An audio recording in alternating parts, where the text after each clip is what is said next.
कसे आहात बालमित्रांनो? आज मी तुम्हाला एका कोल्ह्याची गोष्ट सांगणार आहे. एका दाट जंगलात एक हुशार पण थोडासा अहंकारी कोल्हा राहत होता. त्याचे नाव होते लोम्या. लोम्या रोज जंगलात फिरून आपले अन्न शोधायचा. एक दिवस सकाळपासून संध्याकाळपर्यंत त्याला काहीच खाण्याजोगं सापडलं नाही. तो खूप थकला होता आणि त्याला प्रचंड भूक लागली होती. अरे देवा, आज काहीतरी खायला मिळू दे, असं म्हणत म्हणत तो चालत होता. त्याचे पाय दुखत होते. डोळ्यापुढे अंधारी यायची वेळ आली होती. तेवढ्यात त्याच्या नजरेला दूरवर द्राक्षांच्या काही वेली दिसल्या. तो लगेचच तिकडे जायला निघाला आणि बघतो तर काय, ती तर एक द्राक्षांची बागच होती. तिथे भरपूर टवटवीत, जांभळी, रसाळ द्राक्षे लटकलेली होती. सूर्याच्या प्रकाशात ती द्राक्षे अधिकच चमकत होती. लोम्याच्या तोंडाला अक्षरशः पाणीच सुटले. वा, ही द्राक्ष तर खूपच चविष्ट दिसतायत. एकदा का खाल्ली की माझा सगळा थकवा निघून जाईल, असं म्हणत तो त्या वेलीखाली उभा राहिला.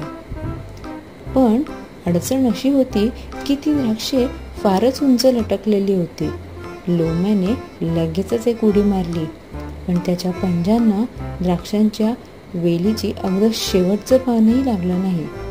त्याने लगेच दुसरी उडी मारली, तिसरी उडी मारली, पण काहीही उपयोग झाला नाही.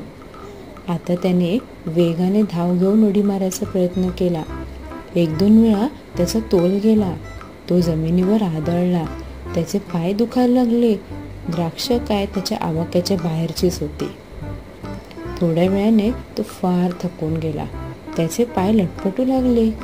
जीभ बाहेर पडली आणि भूक अजूनच तीव्र झाली. शेवटी तो खाली बसला आणि वर बघत म्हणाला, छे, ही द्राक्ष दिसायला छान वाटतायत, पण कदाचित खूप आंबट असतील. मला आंबट फळं तर अजिबात आवडत नाहीत. असं म्हणून त्याने शेपटी हलवत तिकडून काढता पाय घेतला, जसं की ती द्राक्ष त्याला नकोच होती. मग बालमित्रांनो, सांगा पाहू, आपण या गोष्टीतून काय धडा घेतला? आपल्याला एखादी गोष्ट मिळाली नाही म्हणून ती वाईट आहे असं म्हणणे फार चुकीचे आहे. अपयश स्वीकारून प्रामाणिक प्रयत्न करत राहणं हाच खरा मोठेपणा आहे.